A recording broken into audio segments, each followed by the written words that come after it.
Hello friends, कैसे हो आप लोग। पेपर आपका हो गया है, डायरेक्ट और इनडायरेक्ट टैक्स का। पेपर के बाद बच्चों के फ़ोन आए, सर पेपर तो बहुत अच्छा हुआ है बट कुछ आंसर्स एमसीक्यू के हमें चेक करनी है।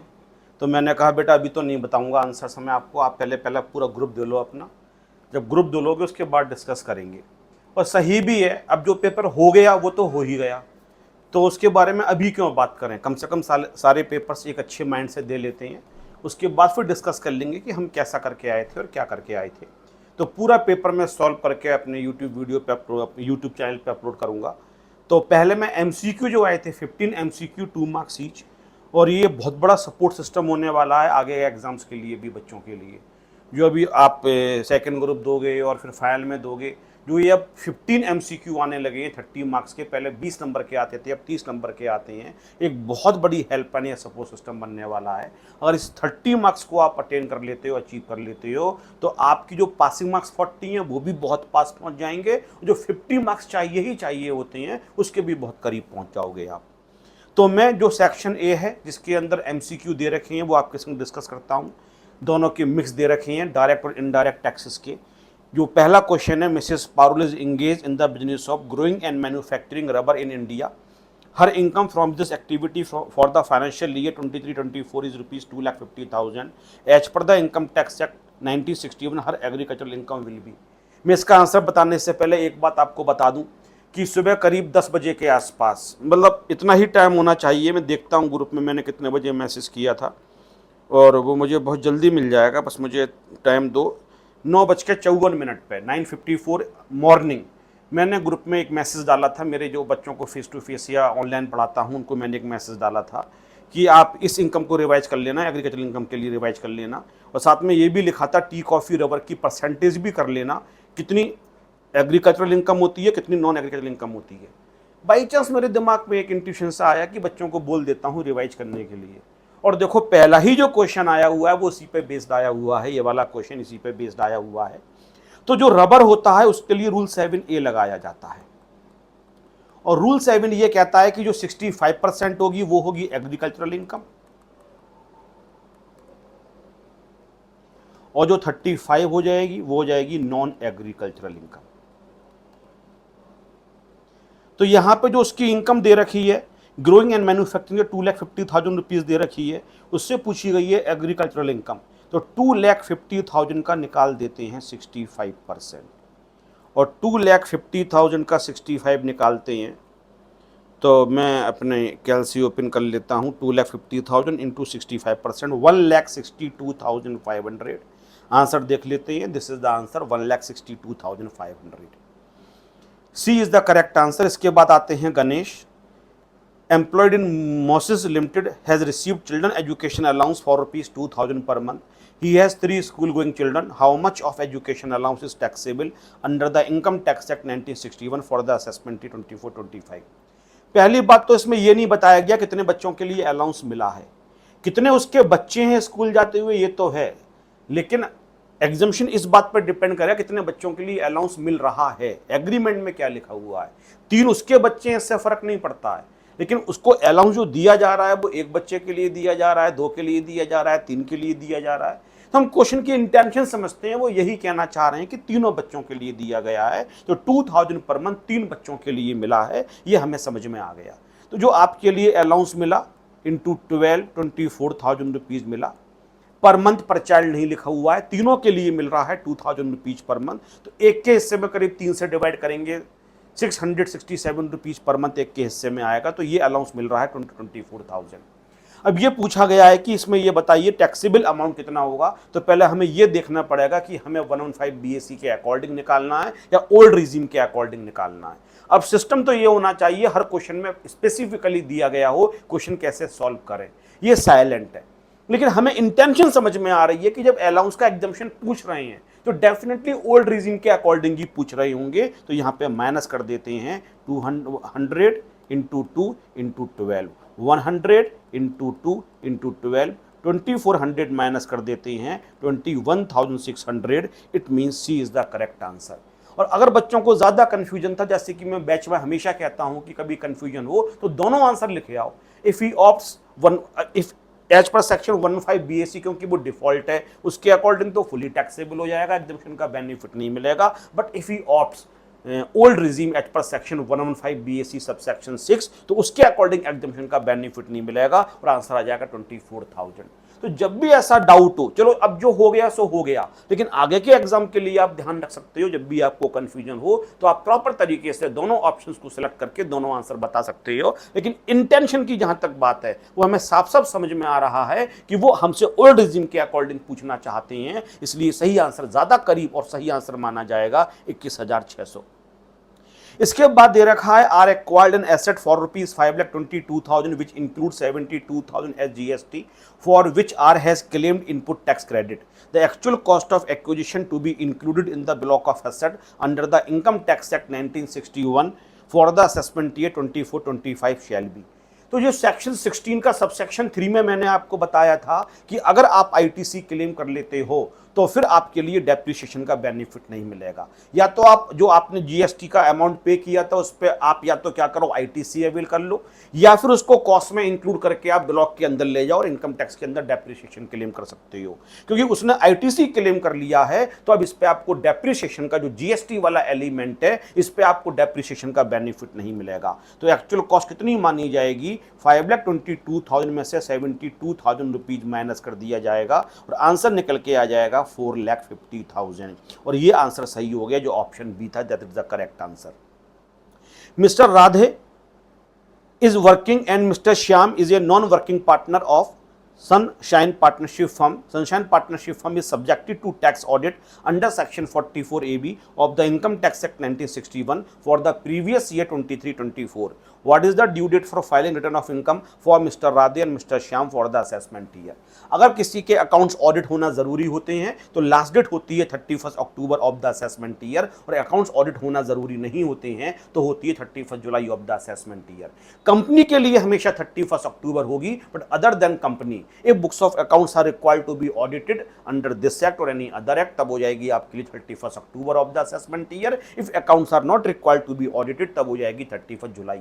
लेकिन मैंने आपको क्लास में पढ़ाया था अगर फर्म के अकाउंट्स ऑडिट होना जरूरी हैं तो पार्टनर्स के लिए हमेशा डेट वही होगी जो फर्म की डेट होगी, क्योंकि फर्म्स के अकाउंट ऑडिट होना जरूरी है तो फर्म के लिए लास्ट डेट हो गई 31 अक्टूबर। तो पार्टनर्स के लिए भी जो उनकी इंडिविजुअल अपने उसकी ITR होगी उसके लिए भी लास्ट डेट वही मानी जाएगी जो पार्टनरशिप फर्म की होगी।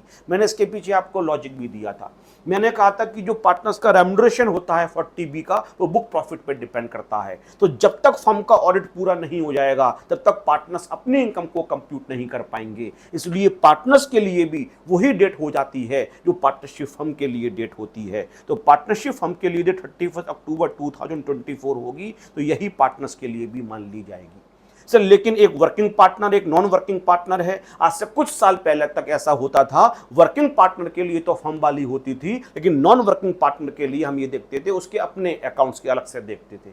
लेकिन अभी जो मैंने पढ़ाया उसमें मैंने कुछ भी नहीं बोला था, मैंने कहा था पार्टनर हो वर्किंग चाहे नॉट वर्किंग, अगर फर्म के अकाउंट ऑडिट हो रहे हैं तो पार्टनर्स के लिए भी 31 अक्टूबर मानी जाएगी। तो यहां पे सही आंसर हो जाएगा D, 31 October 2024 for both mister Radhe and mister Shyam. Section 139 sub section 1 के एक्सप्लेनेशंस के अंदर टाइम लिमिट गिवन है। Amount received by nominee at the time of closure और opting out of national pension system refer to in section 80CC of the income tax act 1961 due to death of the assessee. अगर assessee की death हो जाती है उस case में जो nominee को पैसा मिलता है वो हमेशा एग्जेम्प्ट होता है 100%। मेरी बुक देखना जहाँ पे मैंने 80CC टीच किया हुआ है उसके नीचे 3-4 नोट्स दे रखे हैं, वहाँ पे लिखा हुआ है जब डेथ के समय पैसा मिलता है तो वो फुल्ली एग्जेम्प्ट होता है। A is the correct answer. Mister Jian sold his capital asset on 16 July 2023 and tax payable on long term capital gain is rupees 1,25,000. What will be the advance tax payable by him on 15 September 2023? वैसे तो जो भी estimated tax आप निकालते हो उसके base पे 4 instalment बनाई गई हैं, 15 जून, 15 सितंबर, 15 दिसंबर, 15 मार्च। 15%, फिर 45% हो जाना चाहिए, फिर 75%, फिर 100%। लेकिन लॉन्ग टर्म कैपिटल गेन के केस में वो हमें पहले से हम पता नहीं लगा सकते हैं कितना एस्टिमेटेड होगा। तो जब भी होता है तो उसके इमीडिएट बाद जो डेट आती है उस डेट तक आपको जो भी उसका लॉन्ग टर्म कैपिटल गेन का टैक्स होता है उसका एक वो परसेंटेज जो उस डेट पे पेबल होता है वो आप पे करते हो। जैसे कि आपको 16 जुलाई 2023 को पता चला कि हमारा जो आपका टैक्स पेबल है 1,25,000 रुपए है, तो 15 जून 23 वाली डेट तो निकल गई थी, उस समय तो हमें बता ही नहीं था कितना लॉन्ग टर्म कैपिटल गेन होगा।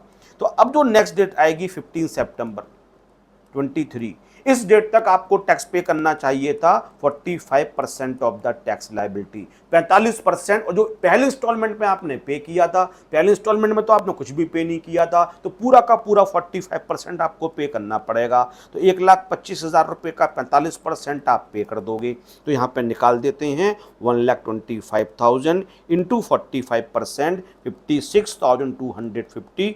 तो ये D is the correct answer. ये आंसर पर अगर आपने टिक किया हुआ है तो आपको 2 नंबर पूरे मिल जाएंगे। What is the monetary limit for gifts given by employer to employee in the financial year so that it is not treated as supply under GST law? मैं मैराथन क्लासेस ले रहा था आपकी डीटी और IDT की, तो जब मैं जीएसटी पढ़ा रहा था तो मैंने स्पेसिफिकली जब मैं पढ़ा रहा था आपके लिए शेड्यूल 3 कि neither treated as the supply of goods nor as the supply of services, वहां पे लिखा था एम्प्लॉयर एम्प्लॉय का रिलेशन है तो नहीं मानेंगे। लेकिन मैंने कहा अगर out of relation employer employ के रिलेशन नहीं है तब कोई अमाउंट दिया जा रहा है तो वो टैक्सेबल हो जाएगा। तो वहां पे मैंने ये वाला पॉइंट आपको स्पेसिफिकली अभी रिवीजन में भी बताया था कि 50,000 रुपए तक का जो अमाउंट होता है अगर एम्प्लॉयर एम्प्लॉय के लिए दे रहा है एज ए गिफ्ट तो उस पर जीएसटी के प्रोविजन एप्लीकेबल नहीं होते हैं। इसलिए अगर आपने बी आपने सेलेक्ट किया होगा आपको 2 नंबर डेफिनेटली पूरे मिलने वाले हैं। Who will levy and administer IGST? ये तो आपको पता ही होगा कि जो आपका CGST होता है, IGST होता है, वो सेंट्रल गवर्नमेंट के पास है और जो SGST होता है वो आपका स्टेट गवर्नमेंट के पास है। तो हमने पहले ही बंटवारा कर दिया था।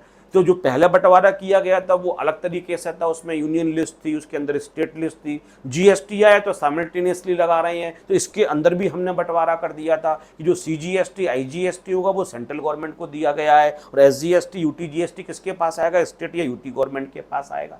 तो यहाँ पे क्योंकि IGST में पूछा गया है who will levy and administer IGST, तो central government, definitely central government आपका आंसर होगा। अगर आपने ये सेलेक्ट किया होगा तो आपको पूरे नंबर मिलने वाले हैं।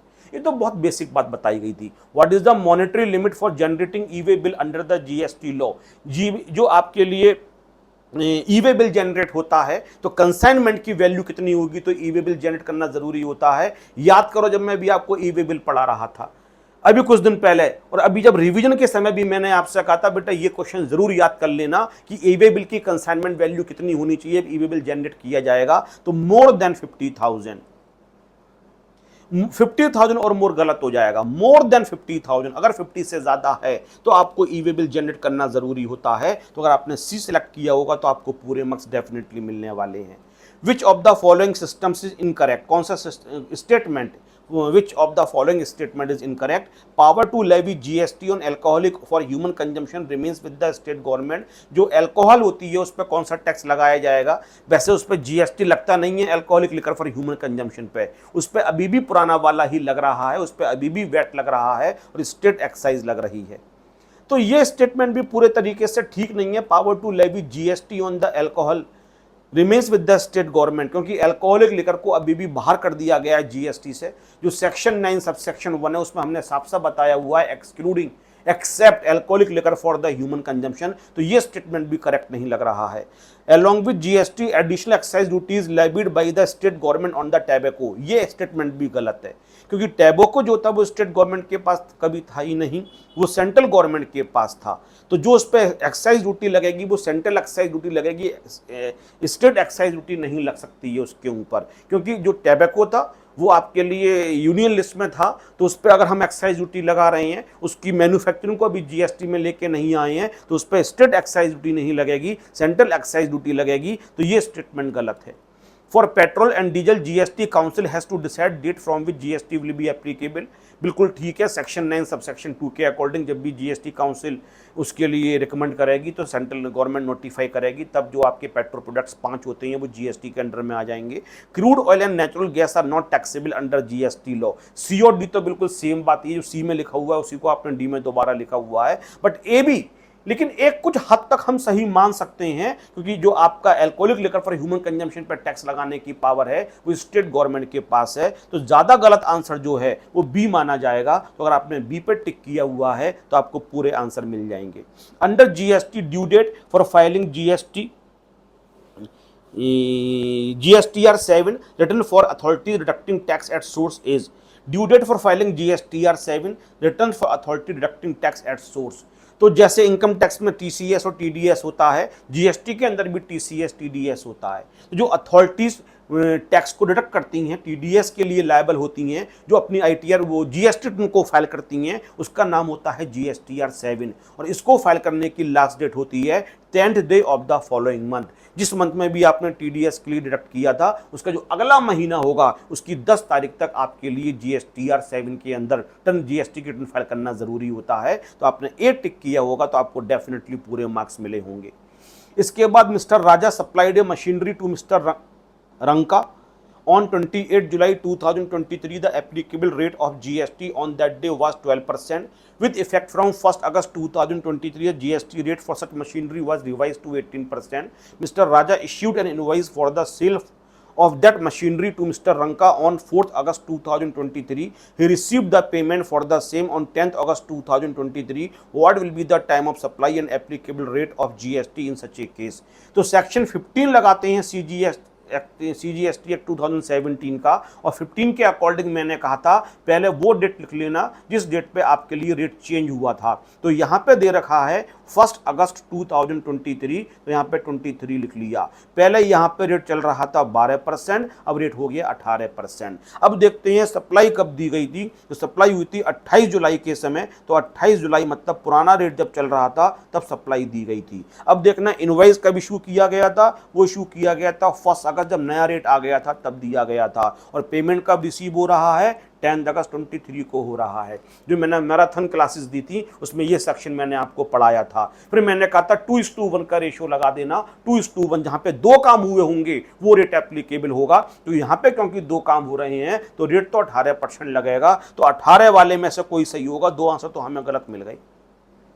अब हम टाइम ऑफ सप्लाई किसके लिए मानेंगे? तो मैंने कहा था इनवॉइस और पेमेंट अगर एक ही जगह आ जाएं तो जो भी अर्लियर होगा, इनमें अर्लियर क्या हो गया, जिस डेट पे इनवॉइस को इश्यू किया गया था। तो 4 August 23 will be the time of supply. तो 4 अगस्त 23 एंड 18%। तो B is the correct answer. अगर 12th का आपने बी आंसर दिया हुआ है तो आपके लिए पूरा आंसर सही माना जाएगा। 12th के लिए सही आंसर हो गया बी, क्योंकि 4 अगस्त आपके लिए टाइम ऑफ सप्लाई हो गई और जो रेट लगाया जाएगा वो आपके लिए लगाया जाएगा 18%। इसके बाद आते हैं credit note is issued by. Credit note और डेबिट नोट हमेशा सप्लायर इशू करते हैं, तो ये तो सप्लायर ही आने चाहिए, सोचने वाली बात ही नहीं है। And it is document accepted for GST purposes. Supplier for increasing the taxable value, supplier for reducing the tax और टैक्सेबल वैल्यू। इन पे तो पहले ही क्रॉस लगा देते हैं। अब मैंने कहा था डेबिट नोट क्रेडिट नोट हमेशा हम जो रिसिपिएंट होगा उसके पॉइंट ऑफ व्यू से सोचेंगे। उसके अकाउंट में क्रेडिट हो रहा है तो बोलेंगे क्रेडिट नोट, उसके अकाउंट से डेबिट हो रहा है तो उसके लिए बोलेंगे डेबिट नोट। जब उसके अकाउंट में पैसा जा रहा है, जब उसके पास पैसा जा रहा है तो हम बोलेंगे क्रेडिट नोट। जब उसके पास पैसा जा रहा है इसका मतलब ही हो गया या तो टैक्सेबल वैल्यू को कम किया जा रहा है या टैक्स के लिए कम किया जा रहा है। सुनो मेरी बात दोबारा से, तुमने मुझे ज्यादा पैसे दे दिए, उसके बाद मैं तुम्हें पैसे वापस करता हूं, तो जो पैसे तुम्हें वापस कर रहा हूं वो तुम्हारे लिए क्रेडिट हो जाएगा, इसलिए तुम्हारे लिए बोला जाएगा क्रेडिट नोट। तो क्रेडिट नोट जब भी सप्लायर इश्यू करता है तो या तो वो सप्लाई की वैल्यू कम कर रहा है या टैक्स की वैल्यू कम कर रहा है। इसके लिए तो सही आंसर हो जाएगा B, supplier for reducing the tax and taxable value. अगर आपने बी, मैंने बोला भी था कि डेबिट नोट क्रेडिट नोट हमेशा इशू तो सप्लायर करेगा, लेकिन क्रेडिट नोट डेबिट नोट बोला क्यों जा रहा है वो रिसिपिएंट के पॉइंट ऑफ व्यू से देखेंगे। उसको पैसा मिल रहा है तो उसके अकाउंट में क्रेडिट हो रहा है, उसके बैंक से पैसा जा रहा है तो डेबिट हो रहा है। तो अगर आप और पैसा लेते हो अपने क्लाइंट से, अपने रिसिपिएंट से और पैसा ले रहे हो तो आप इशू करोगे उसके लिए डेबिट नोट। उसके लिए पैसा वापस कर रहे हो तो इश्यू करोगे क्रेडिट नोट। तो क्रेडिट नोट आप रिड्यूस कर रहे हो टैक्सेबल वैल्यू और टैक्स लायबिलिटी के लिए, और डेबिट नोट जब आप और पैसा रिसीव कर रहे हो या और टैक्स रिसीव कर रहे हो तो इश्यू किया जाता है डेबिट नोट। इसके बाद on which of the following value IGST can not be levied under the custom tariff act 1975। जितनी भी ड्यूटीज कस्टम्स में लगाई जाती हैं सबके ऊपर आईजीएसटी चार्ज किया जाएगा, बट आईजीएसटी कंपनसेशन सेस के ऊपर नहीं लगा सकते हैं। दो ही लगते हैं जीएसटी के, एक तो आईजीएसटी लगता है और एक कंपनसेशन लगता है, और बाकी सारे कस्टम्स वाले लगते हैं, चाहे बेसिक कस्टम ड्यूटी हो, चाहे सोशल वेलफेयर सरचार्ज हो, चाहे सेफगार्ड ड्यूटी हो, चाहे काउंटर वेलिंग ड्यूटी हो, चाहे प्रोटेक्टेड ड्यूटी हो, चाहे एंटी डंपिंग ड्यूटी हो। इतनी कस्टम्स के अंदर ड्यूटी लगती हैं, उन सबको ऐड करने के बाद पहले लगाते हैं आईजीएसटी, और फिर उसी अमाउंट पे जो आईजीएसटी के पहला वाला अमाउंट था उस पर कंपनसेशन सेस लगाते हैं। आईजीएसटी कंपनसेशन के ऊपर नहीं लगेगा और कंपनसेशन सेस आईजीएसटी के ऊपर नहीं लगेगा। तो अब देखते हैं कि IGST can not be levied accessible value plus basic custom duty plus social welfare, हाँ इस अमाउंट पे जीएसटी लगेगा। ये तो सही है। ये नॉट क्या लिख रहे हैं, on which GST can not be levied, इन तीनों पर लग सकता है। Basic custom duty plus anti dumping duty, इसके ऊपर भी आईजीएसटी लगेगा। Basic custom duty plus compensation cess, ये सही आंसर मिल गया। कंपनसेशन सेस के ऊपर आईजीएसटी नहीं लग सकता है। अब डी देखते हैं, accessible value plus basic custom duty plus anti dumping duty plus safeguard duty. मैंने आपको बताया था कस्टम्स की पहले सारी ड्यूटी ऐड कर दो, एंटी डंपिंग का मैंने क्वेश्चन भी करके दिखाया था, फिर उसको टोटल करने के बाद फिर आईजीएसटी लगाया जाता है। बट आईजीएसटी कंपनसेशन सेस के ऊपर नहीं लगेगा और कंपनसेशन सेस आईजीएसटी के ऊपर नहीं लगेगा। बट सी में ये दे रहे हैं कि कंपनसेशन सेस के ऊपर आईजीएसटी लग सकता है, नहीं लग सकता है। तो सी इज द करेक्ट आंसर। अगर आपने सी को सिलेक्ट किया होगा तो आपको 2 नंबर मिल जाएंगे। और आखिरी क्वेश्चन दे रखा है, under the custom tariff act 1975 safeguard duty shall be ceased to have effect on the expiry of, 4 साल के लिए लगाई जाती है पहले, और इसके बाद लिखा हुआ है from the dates of its imposition. However the central government में extend the period of levy to 10 years, और मैक्सिमम 10 साल के लिए उसको 4 साल और 4 साल के बाद 6 साल और आगे बढ़ा के, और टोटल मैक्सिमम जो बढ़ाया जा सकता है वो 10 साल के लिए आगे बढ़ाया जा सकता है। तो इसलिए जो इसका सही आंसर निकल के आएगा वो बी सही निकल के आएगा। पहली बार आप 4 साल की लगा सकते हो, फिर आगे बढ़ा सकते हो, लेकिन टोटल जो पीरियड होगा वो 10 साल को एक्सीड नहीं करना चाहिए। ये भी मैंने आपके लिए पढ़ाया था। तो 4 इयर्स एंड 10 इयर्स। तो ये टोटल 15 क्वेश्चंस मैंने करवा दिए। जहां तक मुझे याद है मैंने एग्जाम टाइम में जो क्वेश्चन आपके संग रिवाइज नहीं किया था वो ये वाला क्वेश्चन था, 11th क्वेश्चन। एग्जाम टाइम पे सारे क्वेश्चंस हमारी आंखों के सामने से निकले हैं, ऑलमोस्ट हमने सब रिवाइज करे थे, बट जो 11th क्वेश्चन था वो हम लोगों ने एग्जाम टाइम में रिवाइज नहीं किया था। तो होपफुली आप लोगों के बहुत अच्छा पेपर हुआ होगा। अब आप लोग चेक कर सकते हो कितने आपके सही थे, कितने आपके गलत थे, कितने मार्क्स आपको मिलने चाहिए। उसके बेस पे आगे की स्ट्रेटजी आप लोग बना सकते हो। किसी क्वेश्चन में अगर अभी भी आपके लिए कोई डाउट है, सर हम आपसे डिस्कस करना चाहते हैं, मेरा फ़ोन नंबर हर बच्चे के पास है ही, 9899070452। कोशिश ये करना कि मुझे आप व्हाट्सएप करो। कॉल करने में कई बार मैं लेक्चर्स वगैरह क्लासेस वगैरह के अंदर होता हूं तो रिसीव नहीं कर पाता हूं। और अगर आप मुझे मेल करना चाहते हो imsb003@gmail.com। मैं पूरा पेपर अपलोड करूंगा, सीएमए इंटर का और सीएमए फाइनल डीटी का। सीएमए इंटर का डीटी आईडीटी दोनों और सीएमए फाइनल का डीटी का मैं पूरा पेपर सॉल्व करके अपलोड करूंगा। तो अगर आपको अच्छा लगा वीडियो तो इसके लिए लाइक करना, हाँ चैनल सब्सक्राइब जरूर करना, क्योंकि उसकी ज़रूरत हर किसी के लिए रहती है। Have a nice day. Thank you very much.